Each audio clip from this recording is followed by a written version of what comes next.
And hopefully you can see me, you can hear me, and Ross is in the building. Welcome to Corona Mindset number 3. It's March 25th, 2020, and we're stuck in the coronavirus syndrome, aren't we? Just want to say before we start on anything today, we will get out of this, and we've got to keep that strong positive mindset because it is contagious, and the more we practice it, the better we get at it. So before we get started today, today's topic is about stress, good stress and bad stress, but we have daily webinars at 2 o'clock Greenwich Mean Time and 7 o'clock Greenwich Mean Time where you can log on through Zoom. I'll send you a request if you send me your email address, and then you can come and join us and talk.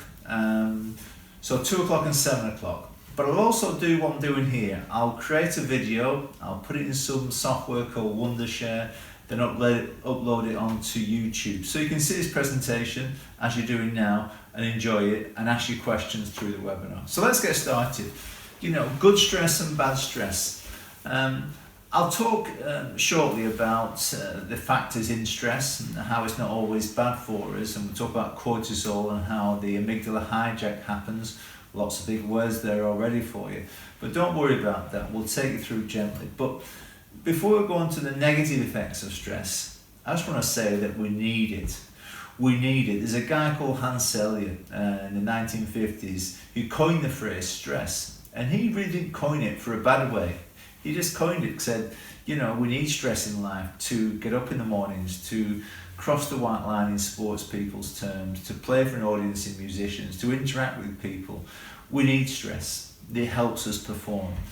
And he talks about having a stimulus, and if our response to that stimulus is equal, we'll get good performance.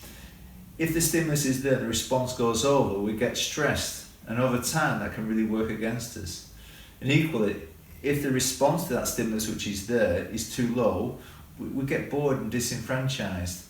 So stress must match the stimulus, and the problem is when it doesn't, or it goes over the top. But let's go and look at our daily lives then. We'll give you some strategies today towards the end. So I don't just want to talk theory, but I want to talk about things that you can make sense with, that's relatable, and then give you some solutions for you. You've all got daily lives, and if you look in here, it's in your home, it's in your workplace, it's with your friendships, it's with your own things to do with sleep and exercise and diet and being connected with the world. Our worries and fears, or our pleasure of our personal physical health, plus also our mental health. There's lots of things in here that is a trigger, a catalyst for stress.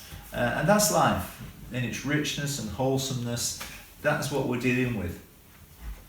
And sometimes, I said before about the stimulus, and we're over-stressing with our response, we could get stressed out. And if we're getting stressed out, then we can't perform, okay? Maybe short term, certainly not long term. And if we keep pushing over-stimulus to that performance factor, then we will have burnout. And after burnout, we could have levels of depression and other mental health illnesses, which we don't want. But if we can't lead, and if we can't deal with this, then it affects the children in our lives as well.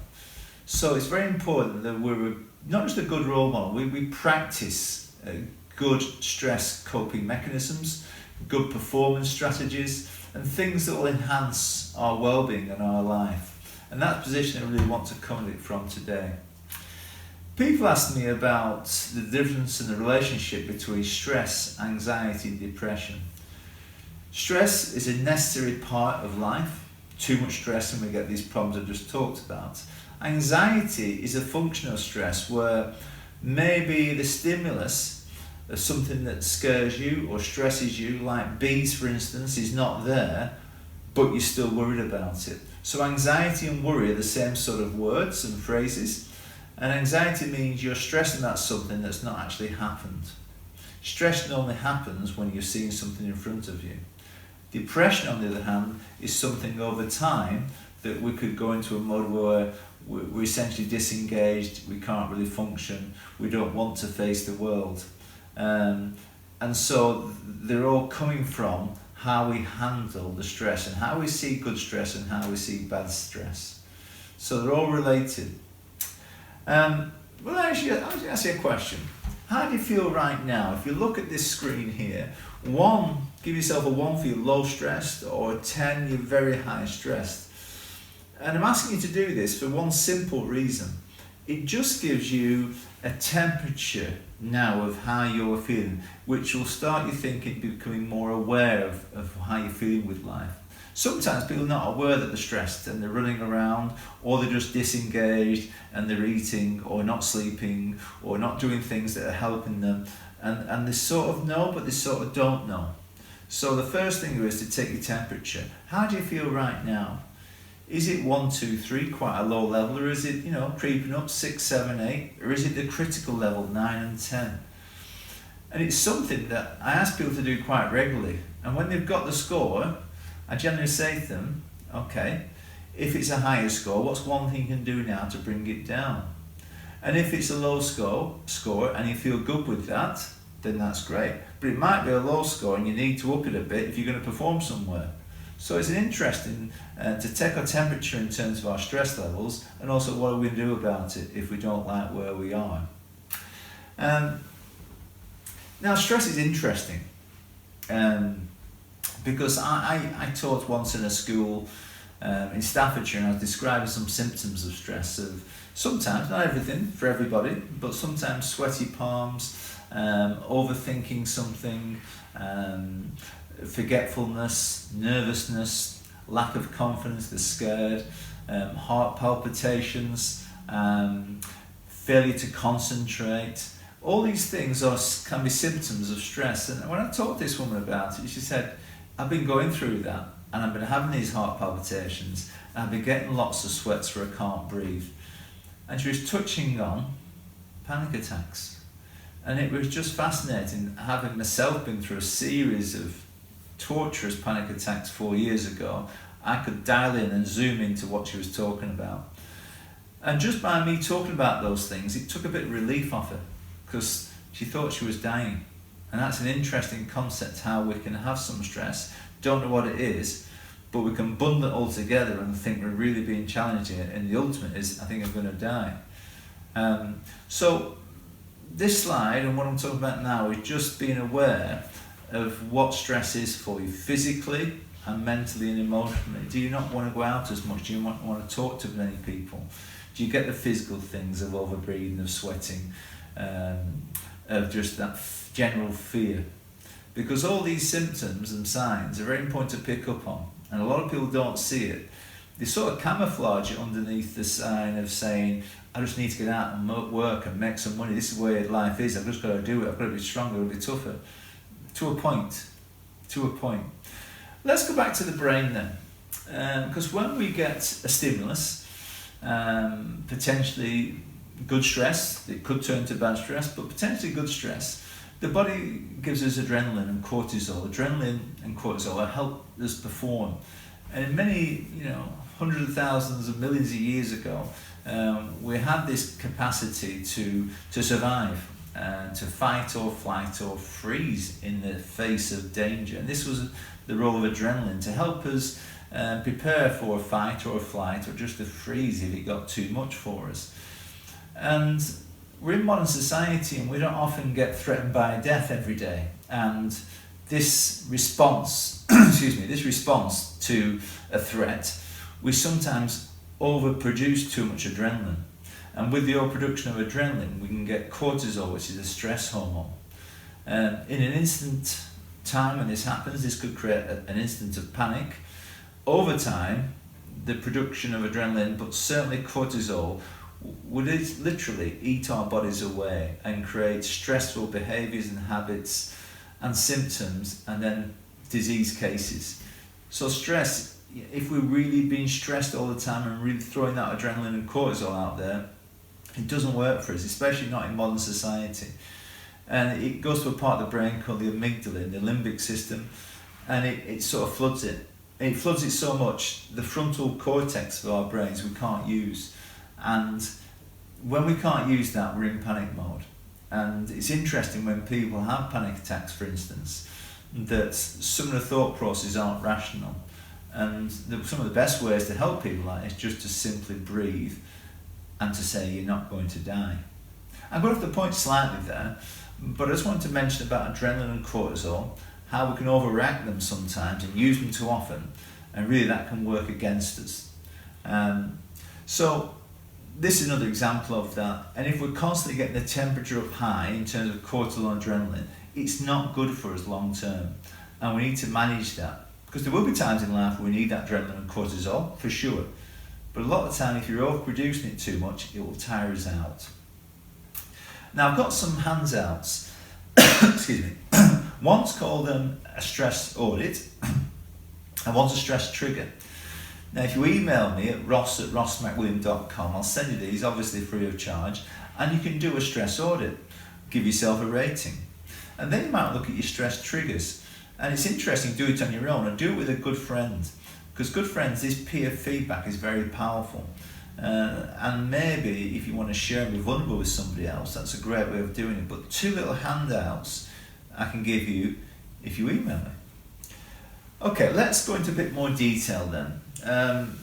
We talk about eat, sleep and exercise is massive. And it's all right saying to people about eating the right foods, but there's a lot of knowledge out there these days, but we still go for the convenience stuff, the stuff that's starchy, pre-processed, tinned, the white carbs, the beige carbs, the processed foods, and really long term they're not good for us. And the problem is with foods is we can have something and we think, oh, that's good.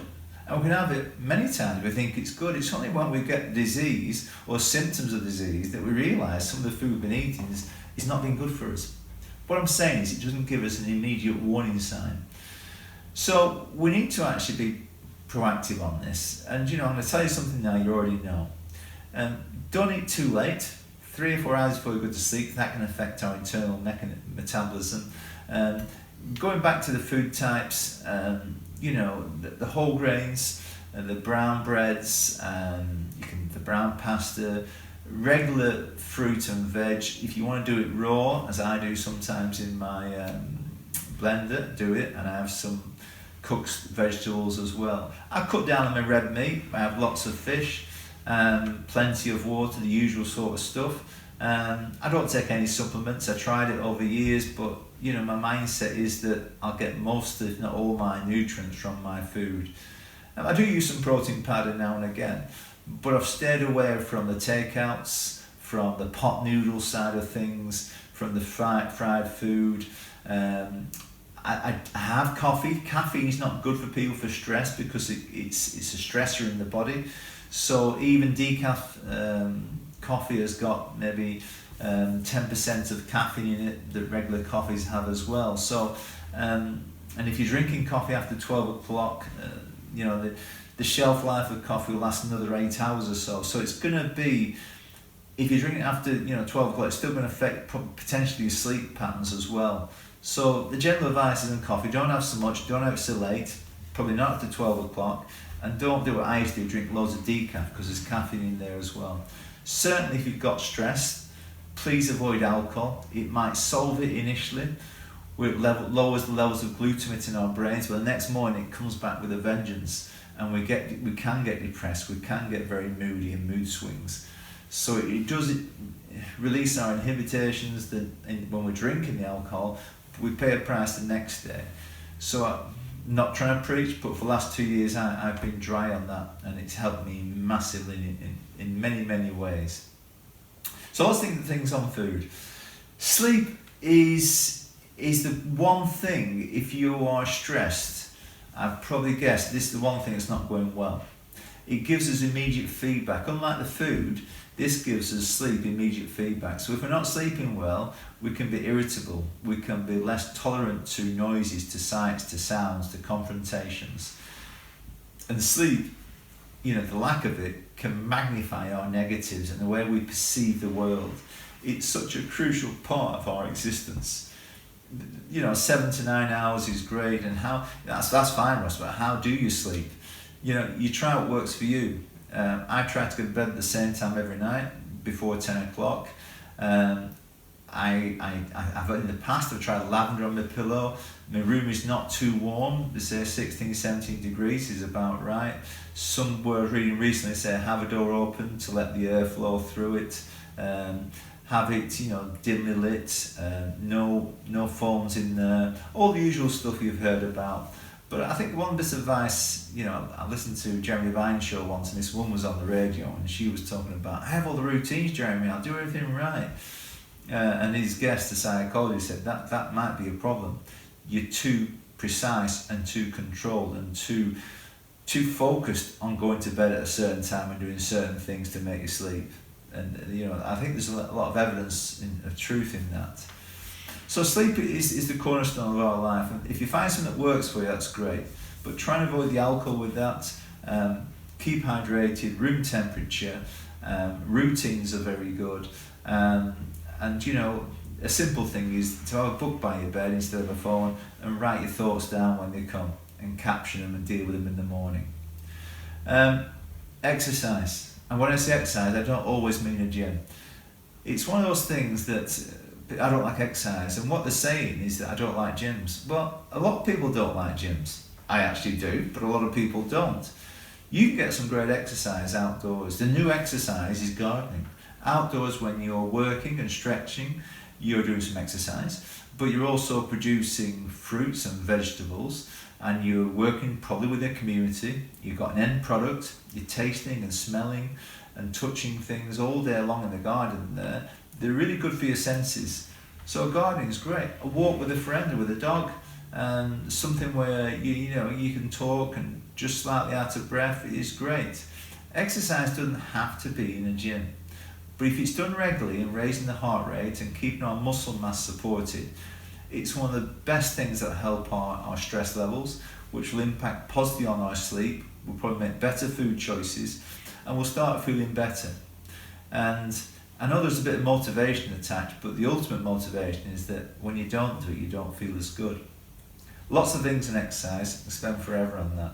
One thing I find very interesting is, it's sad in a lot of ways, that we get less connected as sometimes we get older. Sometimes we're younger. I've worked with a lot of damaged children who are very disconnected from the world, but we need to be connected. And this feeling of community, and it's interesting in a period of crisis now that we might feel more connected than not, even though we're in our homes and houses, maybe on our own, maybe with 2 or 3 people as your family. It's a bit of an ironic situation with it. And I'll give you some context on that. A woman called Brené Brown, she's a social researcher from Houston and Texas in the USA. She talks about braving the wilderness, speaking up for yourself, and being connected with the world. And she once went to Sydney and watched the Sydney Socceroos versus Liverpool, and they played You'll Never Walk Alone. And everybody in the crowd were really effectively Liverpool fans. Even the Australian players were big Liverpool fans. So you had about 90,000 people singing You'll Never Walk Alone. And she said the hairs in the back of my neck stood up, and I felt connected with everybody. And that ability to be connected is such a powerful, health-giving, stress-busting activity that we need to do. And I say that in the context now we're in our own homes, sometimes on our own, but we've got the social connectivity, social media connectivity, but we haven't got the physical. And this worries me. It worries me because we need that physical contact, we need that communication face to face. So it is important, if in this current climate, that when you do your exercise, not more than 2 people, go with somebody, keep your 2 meters, but have that conversation outdoors with your exercise. Best advice can probably ever give you that. So being connected is very powerful. And I'll give you an example of that. When all this is over and you can go and sing in a choir, you don't have to be a good singer, just sing. It's great for reducing pain levels, feeling connected, reducing your stress, a feeling of a sense of achievement and value and community worth. Really good one for me. And that's Brené Brown there. Let's go on to strategies then for the last 5 minutes or so. The first one is about the cortisol and adrenaline.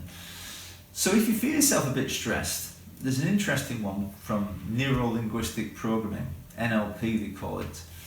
So if you feel yourself, you're going to a situation where you're going to be stressed, So this is what you can do to stop it before it happens. So being proactive. So it's simple as this. It's all revolving around breathing and visualizing. So what happens, let's give you a scenario. Say I'm going downstairs and I'm in this enclosed space and I don't want to face certain people. I'm a bit frustrated and angry. Well, what you can do first, you can breathe in, hold it, and as you breathe out, squeeze your finger and thumb together. And as you squeeze your finger and thumb, that's called anchoring. And you're just thinking about everything being fine. So you breathe in, hold it, anchor, breathe out. And it's these sort of tips, then you do that, you start feeling a bit more relaxed with oxygen in the system. But the thing to make this more powerful is just imagine that in your head, things going well that day. So you might be in that situation in family, you're getting on each other's nerves a bit, but you are family. There's nothing as close as family. So you might have your frictions, but ultimately you very much support each other. So in your mind, just imagine that bigger picture, that we're all on the same team, we'll support each other.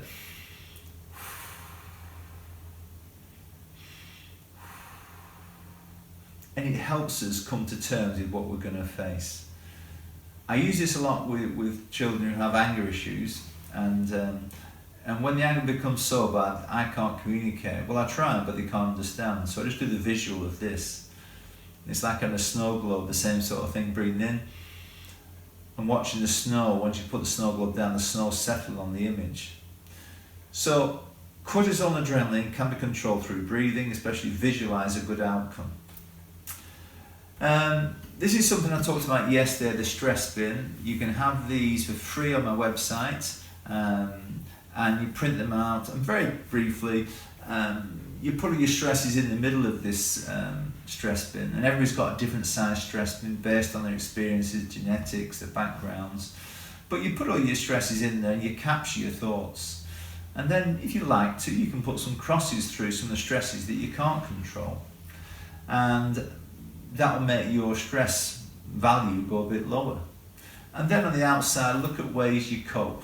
Some people cope by drinking alcohol, which short term might not be a problem, but certainly medium to long term is. Some people exercise, which is good, but too much exercise, I've got to exercise today, is not good. But things like music, talking to somebody is very valuable. Somebody who won't judge you, sharing experiences and supporting other people are very good ways to cope. It's interesting exercise. I've sort of skimmed over it there a little bit, but it's something that again can be downloaded from the website, and we can talk you through it through the webinars. Again, I've talked about this, popping the balloons, but first of all, it's like putting all your stresses on there. So getting a balloon, blowing it up, and writing your stresses on it. Okay, collect all the stresses, then pop it. And what you've noticed is that each stress has shriveled up. And maybe nothing's changed, but you becoming aware of it and writing your stress down makes you one step nearer to solving the challenge. So many times, and I can't tell you how many, people are stressed and they don't know why or what they're stressed about. And just being aware of stress helps us on the first step to challenging it. Again, those are on the website. Simple one, mindfulness, breathe in, breathe out. Breathe in, breathe out. Breathe in, breathe out. And just focus on the breathing and the hand. And what I'm trying to do here is just to reset you, to catch yourself, to say stop, I'm getting upset, this is going to stop it and break it. And then I can think about my response.